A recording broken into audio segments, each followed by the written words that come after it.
शुक्लांबरधरं विष्णुं शशिवर्णं चतुर्भुजं प्रसन्नवदनं ध्यायेत् सर्वविघ्नोपशान्तये अपारकरुणा सिन्धुं ज्ञानदं शान्तरूपिणं श्री चन्द्रशेखरगुरुं प्रणमामि मुदान्वहम्.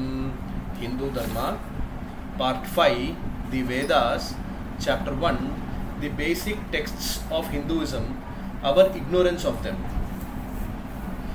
There are books aplenty in the world dealing with a vast variety of subjects. The adherents of each religion single out one book for special veneration, believing that it shows them the way to salvation. The followers of some faiths even build temples in honor of their holy scriptures. The Sikhs, for instance, do so. They venerate their sacred book, calling it the Granth Sahib, and enshrine it in temples. Thus, the followers of each religion have come to have a work showing them the way to their spiritual uplift. Such books are believed to enshrine the utterances and commandments of God conveyed through the founders of the respective faiths. For this reason, they are called revealed texts. We call the same Apaursheya, within brackets, not the work of a human author. When men do of their own accord is Paursheya, and what the Paramatman reveals using man as a mere instrument is Apaursheya. What is the authoritative text of our Vedic religion? People of other faiths are clear about what their sacred books are. Buddhists have the Tripitaka, Paris Zoroastrians the Zen Avesta, Christians the Bible, and Muslims the Quran. What work is basic to our religion, common to Shaivas, Vaishnavas, Dvaitis, Advaitis, and the followers of various other Hindu traditions? Most of us find the answer difficult. Why? There is an important reason. People born in other religion are taught their sacred texts in school, or they receive instruction at home in their respective faiths for 2 or 3 years, and then they have what is called secular education. So even at a youthful age, they are fairly conversant with the religion into which they are born. We Hindus receive no religious instruction at all. How has this affected us? Whenever adherents of other faiths go seeking converts, we become a convenient target for them. How is it that people belonging to other religions do not leave their faith to embrace another in any considerable numbers? The reason is that they learn about the temples of the religion in childhood itself and remain firmly attached to it. In contrast, they are not taught even the elements of our religion in our early years. Worse, we speak ill of our scriptures and have no qualms even about destroying them. Our education follows the Western pattern. We want to speak like the white man, dress like him, and ape him in the matter of manners and customs. We remain so even after our having won independence. In fact, though we keep speaking all the time about our culture, about Swadeshi and so on, we are today more westernized than before. Remaining a Paradeshi, alien at heart, we keep talking of Swadeshi. Religion has been the backbone of our nation's life from time immemorial. If we wish to remain Swadeshi, both inwardly and outwardly, we must receive religious instruction from childhood itself. The secular state is of no help in this matter, because in the secular setup, education continues to be imparted to our children on the Western pattern, and the children are taught that our Shastras are all superstition.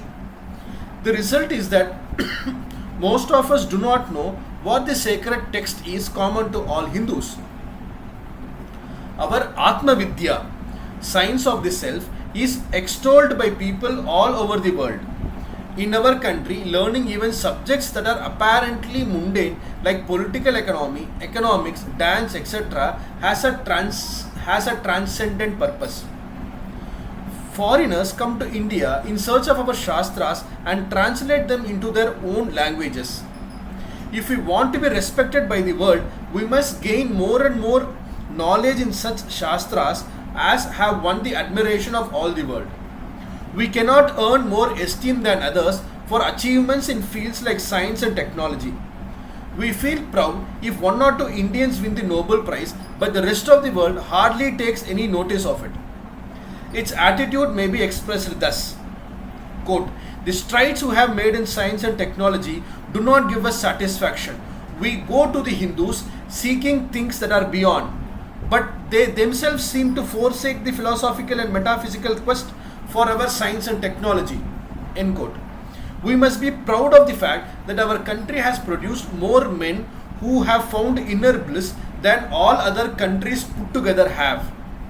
It is a matter of shame that we are ignorant of the Shastras that have bingunched to us. The Shastras that taught them how to scale the heights of bliss. Many Hindus are ignorant of the scripture that is the very source of the religion. They do not know even its name. Quote, "What does it matter if we don't know?" End quote. They ask, quote, "What do we gain by knowing it?" End quote. Though we are heirs of a great civilization, a civilization that is universally admired, we are ignorant of its springs. Quote, "Who cares about our culture? Money is all that we need." End quote. Such is the attitude of our people, and they keep flying from continent to continent in search of a fortune. Some of them come to me and tell me, quote, "People abroad ask us about our religion, about the Vedas, about the Upanishads. They want to know all about the Gita and yoga, about our temples and Puranas, and about so many other things. We find it difficult to answer their questions.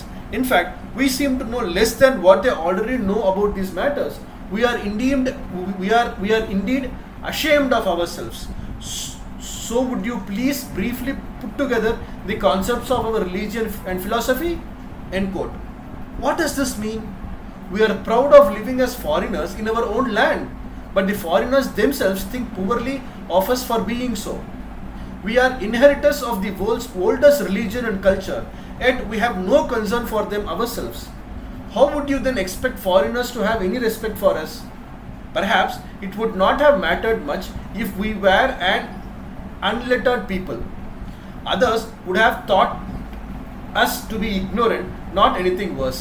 But what is the reality today? We read and write and talk a great deal. Science and technology, politics, cinema, fiction, these are our interests. Yet foreigners think poorly of us because we ignore what is unique to our land, the Shastras relating to the self. There are so many books on our religion, but we seem to have no need for any of them.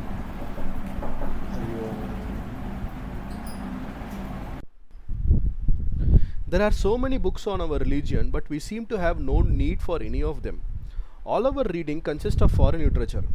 We know all the works of Milton and Wordsworth, but know precious little of the poetry of Bhavabhuti and Ottakuttar. We are acquainted with the history of the Lois dynasty and of the Thras, but we know nothing of the solar and lunar dynasties of our own country. Why we don't know even the names of the seers of the various Gotras? We are thoroughly acquainted with things that are of no relevance to us, but of the subjects that have aroused the wonder of the world, we are ignorant. Ignorant even of the names of our Shastras on which they are founded. Even if men learned in the scripture come forward to speak about them, we refuse to listen to them. It causes me great pain that our country and countrymen have descended to such abyssal depths of ignorance. The reason for this sorry state of affairs is that we are not as anxious to know about our culture as we are to find out how much it would fetch us in terms of money. Indeed, the pure purpose of earning money and other activities of ours must be to know this culture fully, live in conscious with its spirit, and experience a sense of fulfillment. Why should we care to know about our religion? A question like this is absurd. The religion itself is the purpose of all our actions. It is its own purpose. there need to be no purpose for religion, although the performance of religious rites brings us great benefits such as tranquility of mind, affection for all, and finally liberation. Unmindful of all this, we want to know whether it would fetch us money. If we were truly interested in religion and truly attached to it, we would never be worried about the purpose served by it. Brahmena nishkarano dharmaha sadango vedatyeno jneyascha. End quote. So say the Shastras. It means that a Brahmin must learn the Vedas and Shastras not because there is any reason for it, not because there is any purpose served by the same. It is only in our childhood that we learn a subject without asking questions about how useful it is. A school-going child does not ask, quote, why should I learn history or geography? End quote. Our religious texts must be taught early in life. When a child grows up and goes to college, he believes his studies will perhaps prove useful to him. If he reads for a BL or a LLB degree, it is to become a lawyer. Similarly, if he reads for a LT or BEd degree or an MBBS, it is to become a teacher or a doctor. If you ask a teenager to study our religious text, he would retort, quote, why should I learn them? How it will help me in my career? End quote. So religious texts should be taught in childhood itself. That is, before the youngster is old enough to question you about their utility or harbor thoughts about the same. Only then will he develop an interest in our religion and Shastras. Do we pay our children for their being interested in sports, music or cinema?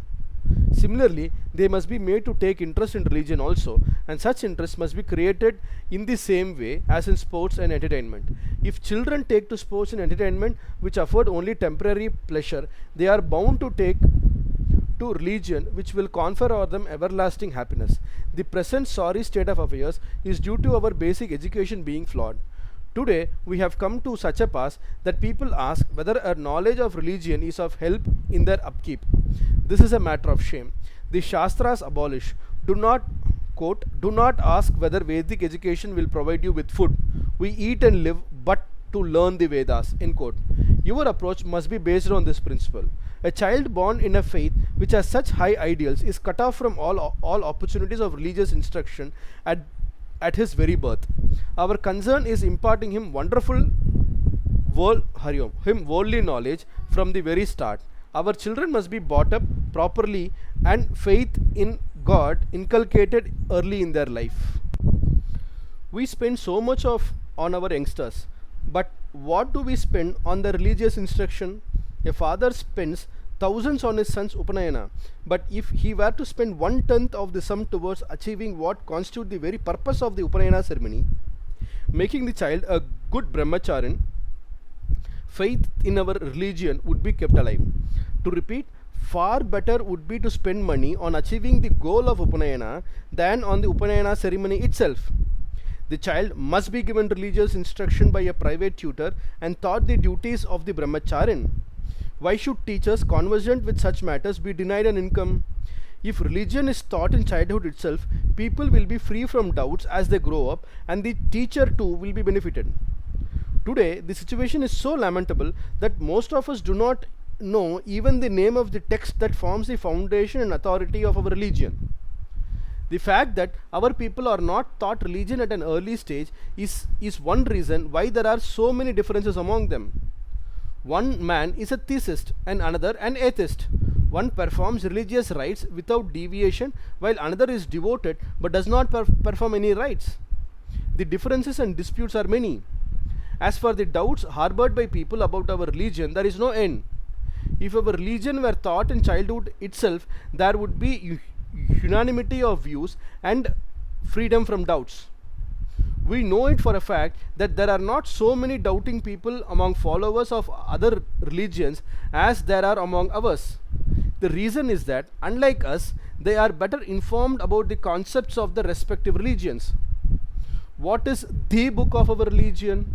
A definitive answer even to this question seems to be a difficult task for people these days. However, if we follow the truths of that book, which is the basic work of our religion, there will be universal uplift. Followers of most religion point to a single book as their sacred text, even if the matters mentioned in it are dealt with in another works of theirs also. A man may write one book today, tomorrow a second man will come up to write another. There may be good as well as bad points about them, and it would be difficult to determine the value of each. So, is it not to our advantage if a single book is accepted for all time as our basic religious text? This is why every religion treats such a book as its prime scripture. What are the works that tell us about our religion? The libraries are chock full of books on Hinduism. Indeed, there are hundreds of thousands of them. The subjects that come under our religion are also numerous. It all seems to cause confusion. But we must remember that there are few texts that constitute a common basis for all other numerous works. By practicing the tenets of our religion, many have had the beatific experience and remained in tranquil samadhi without knowing death and oblivious to the world outside. We see such men even today. There are books from which we learn about Sadashiva, Brahmendra, Pattinattar and similar realized souls. Other religious systems have not produced as many realized souls as has our own faith. Is it possible that a religion that has been a source of inspiration for such a large number of great men should have no authoritative texts? Hari Om Tat Sat.